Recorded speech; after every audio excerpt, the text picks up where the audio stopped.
RBK presents Adventures of a Nepali Frog by Kanak Dixit.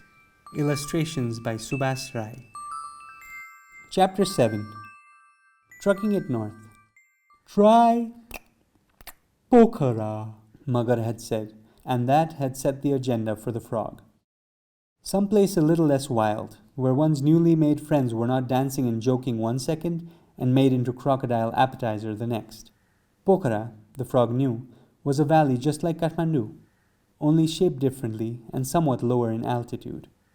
It lay north of Chitwan, right below the towering snows of Annapurna Himal.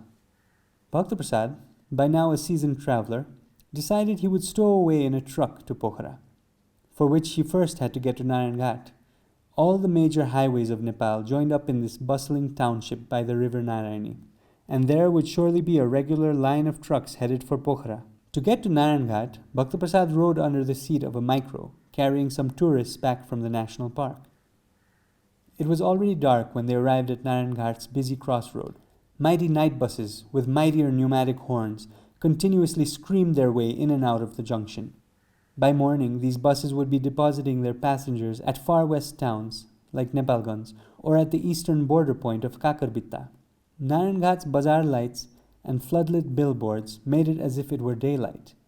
This fast-paced Narayan Ghat market was quite different from the pedestrian-only bazaar of Asan in Kathmandu.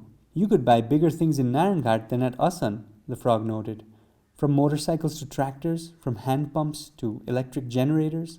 I can't wait to tell Grandfather Buddhi Prasad about all this, the frog said to himself, as he watched hawkers trying to sell oranges and bottles of mineral water to groggy-looking night bus passengers. Then the frog set about trying to hitch a ride to Pokhara. He chose a drain to slip along so that he would not be trampled or crushed by the heavy road traffic. Bhaktaprasad made his way to what seemed like a truck stop, an eatery patronized by long-distance drivers.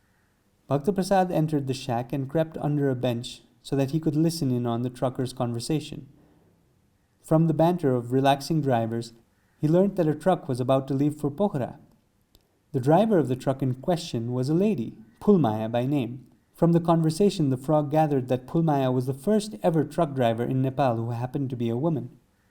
Even in India, which is a much, much larger country, there are no women truck drivers, not one, a young man, clearly the waiter, was holding forth loudly. Even in Pakistan and Bangladesh. Chup, do be quiet, Phulmaya said. She had obviously heard this introduction many times before. Bhaktaprasad leaned forward under the table to get a glimpse of Phulmaya, and for his troubles he came within an inch of being crushed under the waiter's slippers. Driver Phulmaya had golden brown skin, a large forehead, and a pug nose with a pulley ring shining on the side. As Bhaktaprasad watched mesmerized, she gathered her long black hair into a bun, getting ready to leave. Her tresses firmly out of the way, Phulmaya said a friendly, "Jaun la bhai," to the waiter, left a generous tip on the table, and headed out to the heavily laden goods truck that was parked nearby. Walking around the vehicle, she gave one tire a practiced kick, inspected the exhaust pipe, and checked the engine oil. Phulmaya reached up and opened the door of the driver's cockpit. Bhaktaprasad knew exactly what he had to do. He sprang up and in one leap landed on the driver's seat. At eye level with the startled Phulmaya, he said, "Listen, Phulmaya, you are the first woman trucker in Nepal, and I am the first frog traveler of the country. So you have to help me. Will you please let me hitch a ride with you to Pokhara?"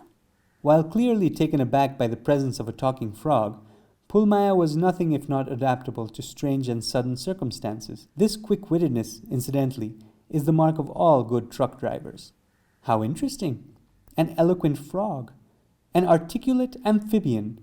"But of course I will take you to Pokhara, my dear," replied Phulmaya. There was genuine warmth in her voice. She added, "But trucks are cold to ride at night. You better get something to wear." When Bhaktaprasad indicated that he had never worn a stitch of clothing in his life, Phulmaya replied, "There's always a first time. Come, let's get you something." The frog accompanied the truck driver around some of Narayan Ghat's all-night shops. They found a place which specialized in selling topis. "Well, a cap on your head is better than nothing," Phulmaya said, choosing one that was striped green and red. Phulmaya paid for it and put the cap on Bhaktaprasad's stubby head. It fell over his eyes, and Phulmaya covered her mouth with her fingers as she laughed. This was the first time Bhakta Prasad was wearing anything. Well, better a cap than a t-shirt or shorts, he consoled himself. They went back to the truck, and Pulmaya slipped in behind the steering wheel. With one strong arm, she lifted Bhakta Prasad and deposited him on the passenger side of the cockpit. She reached down, pulled up a stool, and put it on the seats so that the frog could look out of the windscreen and the side window.